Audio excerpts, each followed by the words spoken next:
everyone had been calling her Bholi, the simpleton. She was the fourth daughter of Numberai Ramlal. When she was 10 months old, she had fallen off the cot on her head, and perhaps it had damaged some part of her brain. That was why she made a backward child and came to be known as Bholi, the simpleton. At birth, the child was very fair and pretty. But when she was 2 years old, she had an attack of smallpox. Only the eyes were saved, but the entire body was permanently disfigured by deep black pockmarks. Little Sulekha could not speak till she was 5. And when, at last, she learned to speak, she stammered. The other children often made fun of her and mimicked her. As a result, she talked very little.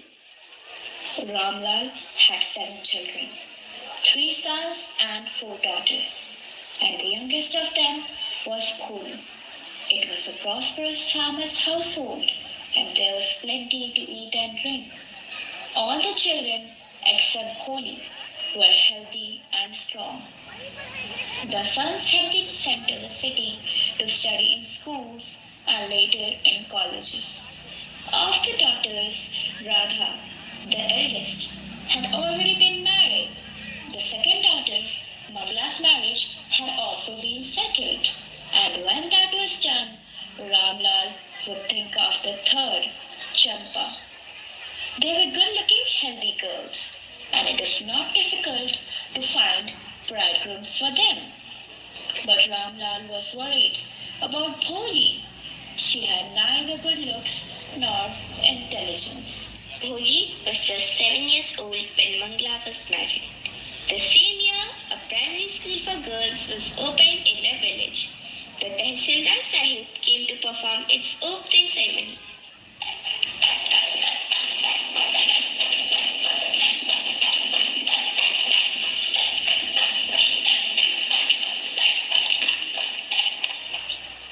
Ramlal, as a revenue official, you're the representative of the government in the village, and so you must set an example to the villagers. You must send your daughters to school. Yes, Sahib.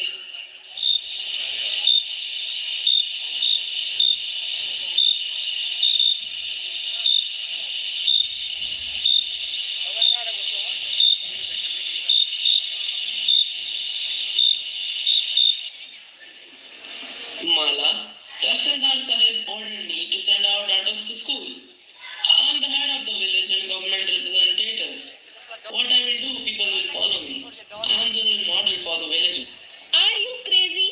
If girls go to school, who will marry them? I agree with you, but I have no courage to disobey the Tahsildar. You have to think for a solution. I will tell you what to do. Send Bholi to school. As if there is a little chance of her getting married with her ugly face and lack of sense. Let the teacher at school worry about her. Come with me. I will take you to school. Bholi was frightened. She did not know what a school was like. She remembered a few days ago their old cow, Lakshmi, had been turned out of the house and sold. What's the matter with you, you fool? I'm only taking you to school. Mala, let her wear some decent clothes today. Or else, what will the teachers and the other schoolgirls think of us when they see her? New clothes had never been made for Bholi. The old dresses of her sisters were passed on to her. No one cared to mend or wash her clothes. But today, she was lucky to receive a clean dress which had shrunk after many washings and no longer fitted Champa. She was even bathed and oil was rubbed into her dry and matted hair. Only then did she begin to believe that she was being taken to a place better than her home.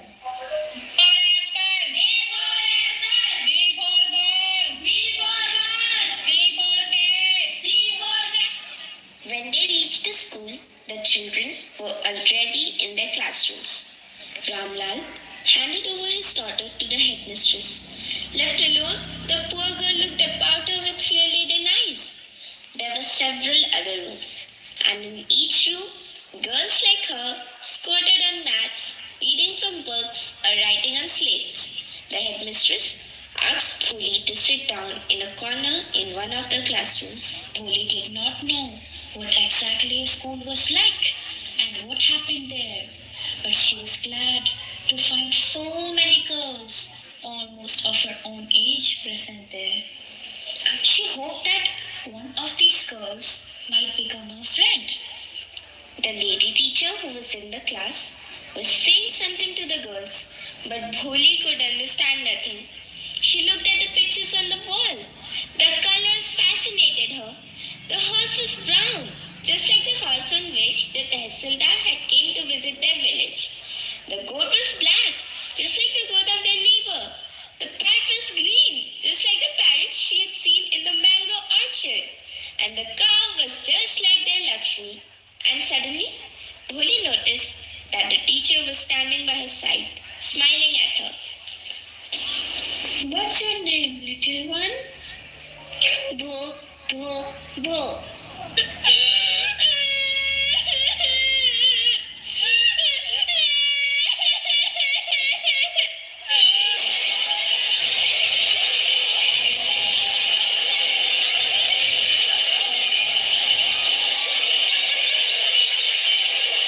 She kept her head down as she sat in her corner, not daring to look up at the girls who, she knew, were still laughing at her.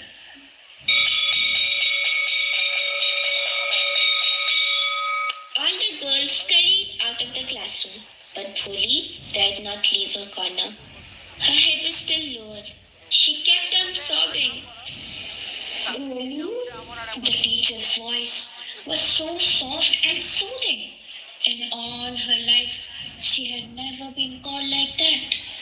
It touched her heart. Let up. It was not a command, but just a friendly suggestion. Now tell me your name. Sweat broke out over her whole body. Would the stammering tongue again disgrace her?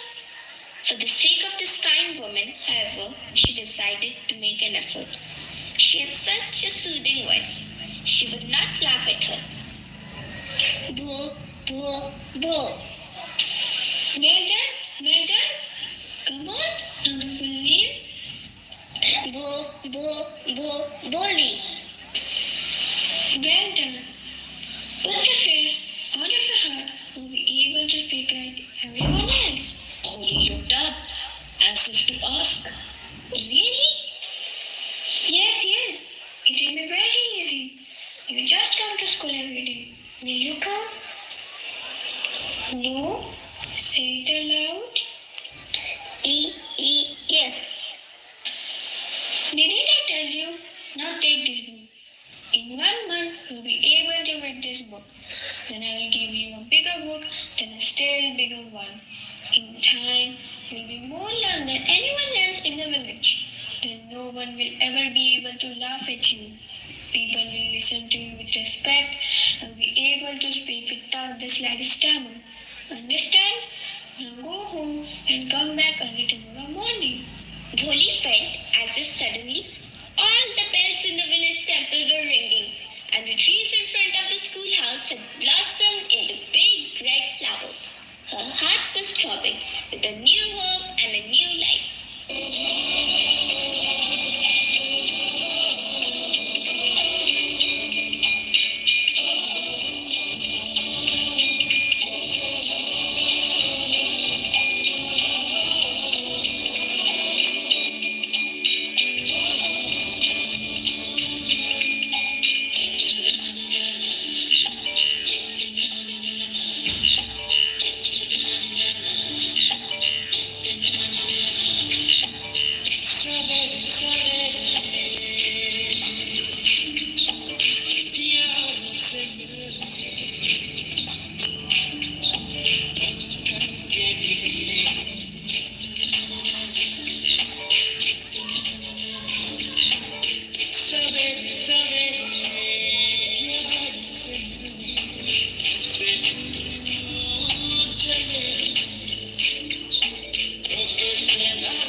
There were now a cinema under a tin shed and a cotton ginning mill. The mail train began to stop at their railway station. Mala, then shall I accept December's proposal? Yes, certainly. Bholi will be lucky to get such a well-to-do bridegroom. A big shop, a house of his own, and a year several thousand in the bank. Moreover, he is not asking for any dowry.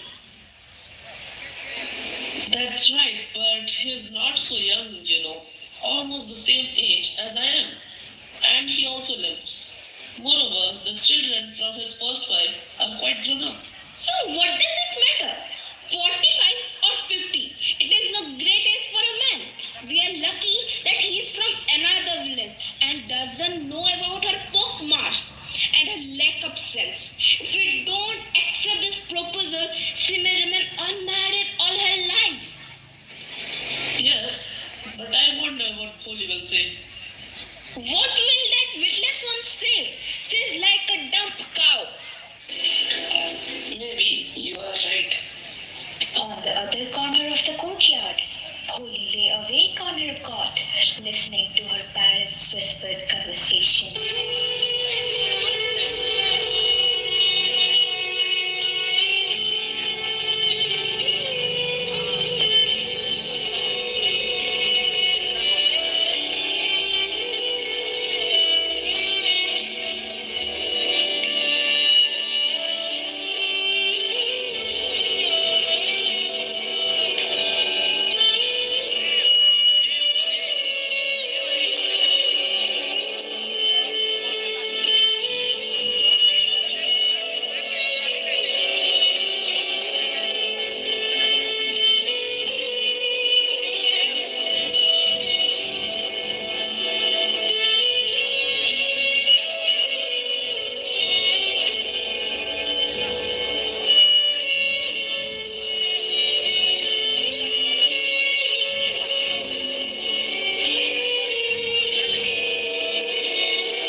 Decembernath was a well-to-do grocer.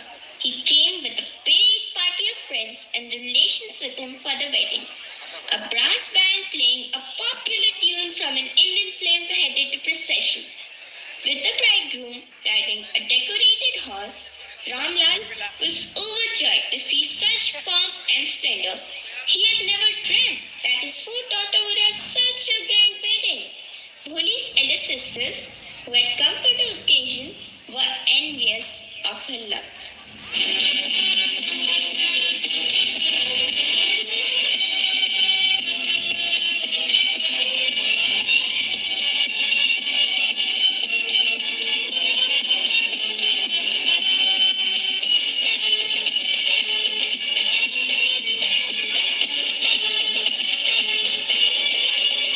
दूल्हा बन गया साटा पर खुरदार घोड़ी चढ़ गया छटके motor car सहरा सज गया वो सहरा सज गया जलवेदार दुल्हनिया द्वार खड़ी सजन संग जाने को तैयार नच ले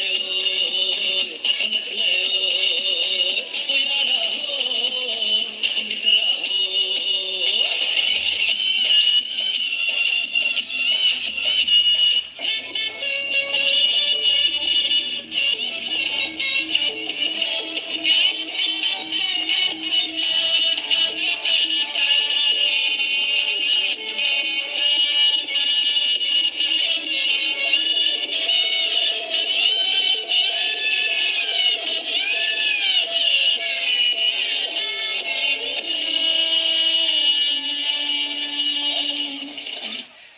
Bring the bride. Darling the bride. Have you seen her? She has poke marks on her face. So what? You are not young either. Maybe, but if I am to marry her, her father must give me 5,000 rupees. Do not humiliate me so. Take 2,000 rupees. No, 5,000, or we go back. Keep your daughter.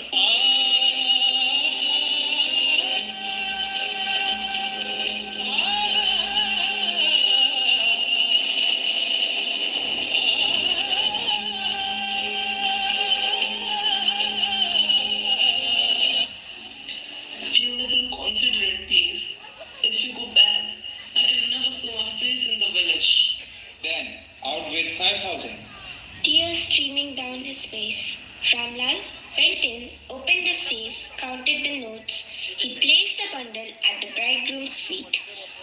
Give me the garland. Once again, the veil was slipped back from the bride's face.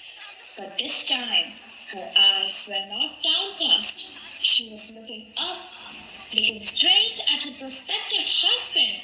And in her eyes, there was neither anger nor hate, only cold contempt.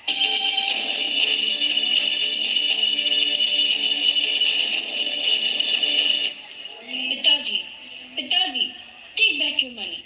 I'm not going to marry this man. So shameless, so ugly, and so shameless. Bholi, are you crazy? You want to disgrace your family?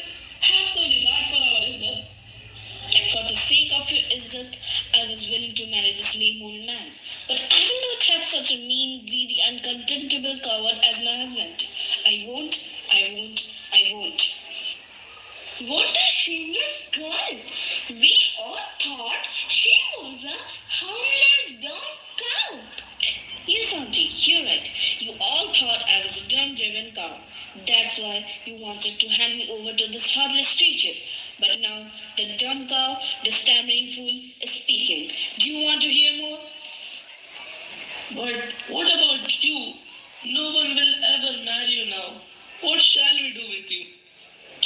Don't you worry, Pitaji. In your old age, I will serve you and mother, and I will also teach in the same school where I learned so much. Isn't that right, ma'am? Yes, Bholi, of course. And in her smiling eyes was the light of a deep satisfaction that an artist feels when contemplating the completion of a masterpiece.